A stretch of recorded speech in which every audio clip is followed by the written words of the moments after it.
नमस्कार, स्वागत है। मैं हेमलता तिवारी आज आपके लिए कक्षा 6 की हिंदी शिक्षण योजना लेकर आई हूँ, हार की जीत।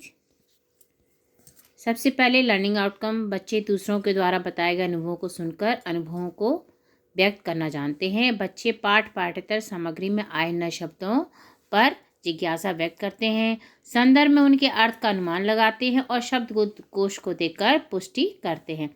बच्चे कहानी कविता को आगे बढ़ा लेते हैं। ये इसके लर्निंग आउटकम है। हार की जीत भाग 1 है। सहायक सामग्री, श्यामपट्ट, चौक, दीक्षा ऐप पर उपलब्ध सामग्री, पुस्तक में दिए गए चित्र, सीखने सिखाने की प्रक्रिया व गतिविधियाँ। शिक्षण की शुरुआत में सवारी करने वाले साधन बताइए। हम लोग आने जाने के लिए किन साधनों का प्रयोग करते हैं? हम लोग कौन कौन से जानवर पाल सकते हैं? कौन से जानवरों को हम सवारी के रूप में प्रयोग कर सकते हैं? हमें विकलांग बनकर किसी को छलना नहीं चाहिए, क्यों? माँ को डैश डैश करके फूले न समाते थे। प्रस्तुत गद्यांश हमारी हिंदी की पाठ्यपुस्तक मंजरी में संकलित हार की जीत से लिया गया है। पाठ का नाम हार की जीत है और प्रस्तुत पाठ सुदर्शन जी द्वारा रचित है। सुदर्शन जी का वास्तविक नाम बद्रीनाथ भट्ट था। इनका जन्म 1895 ईस्वी में पंजाब स्थित सियालकोट में हुआ था। इनकी प्रमुख रचनाएं पुष्पलता, सुप्रभात, परिवर्तन, पनघट, नगीना, भगवंती आदि हैं। प्रस्तुत कहानी में एक डाकू के द्वारा जो हृदय परिवर्तन हुआ है उसकी है।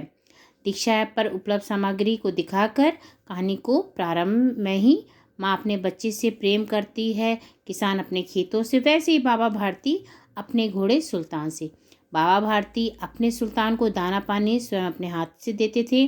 बाबा भारती अपने सुल्तान के लिए नगर की ज़मीन, घर, रुपया सब कुछ त्याग कर गांव से दूर एक आश्रम में रहते थे।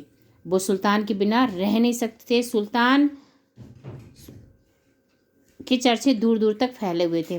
बाबा खड़क सिंह के कानों में जब सुल्तान की तारीफ़ें पहुंची, यश पहुंचा, तो बाबा के घोड़े को देखने के लिए खड़क सिंह अधीर हो गए और बाबा जी के आश्रम पहुंच गए और बाबा जी से सुल्तान को देखने के लिए बोला। बाबा ने बड़े घमंड के साथ सुल्तान को दिखाया और खड़क सिंह ने बड़े आश्चर्य से देखा। सुल्तान बाग का घोड़ा था, बेगवान स्फूर्तिवान के साथ दौड़ने लगा। खड़क सिंह ने कहा, बाबा ये घोड़ा आपके पास रहने न दूंगा। बाबा ने कहा, मैं किसी को नहीं दूंगा, मेरे पुत्र के सदृश है। बाबा भारती चिंतित हो गए। खड़क सिंह की ये छोटा सा सार के रूप में आप बता सकते हैं। इसके बाद शिक्षण के बाद बच्चों की गतिविधि आप करा सकते हैं और पुस्तक में आए जो भी विपरीत शब्द हैं उनको छांटने के लिए कहिए और एक छोटा सा सार कर सकते हैं, जैसे कि बाबा भारती के घोड़े का क्या नाम है, बाबा भारती ने अपना आवास गांव के पास क्यों बनाया, खड़क सिंह ने घोड़ा देखकर बाबा को क्या बोला।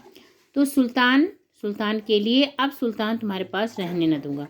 बाबा भारती के घोड़े का नाम था सुल्तान और बाबा भारती ने अपना आवास गांव के पास क्यों बनाया, सुल्तान के लिए। अब सुल्तान तुम्हारे पास रहने न दूंगा, ये खड़क सिंह ने कहा था। सुल्तान को लेने के लिए अधीर हो गया। गद्य में आए कठिन शब्द जिसके विपरीत हों, जैसे कीर्ति, प्रशंसा, संध्या। कीर्ति माने यश, इसका विपरीत अपयश होगा। प्रशंसा यानी तारीफ यानी बुराई होगी। संध्या यानी शाम और सुबह इसका विपरीत होगा। तो गृह कार्य इस तरह रहेगा। निम्नलिखित वाक्यों को सही क्रम में लिखिए। सबसे पहले, अब ये घोड़ा आपके पास रहने न दूंगा, ये तो बाद में आया था। खड़क सिंह बाबा भारती के आश्रम में दोपहर में पहुंचा। बाबा भारती अपने घोड़े को स्वयं दाना खरार कर दिया करते थे। तो ये रही आज की शिक्षण योजना। धन्यवाद।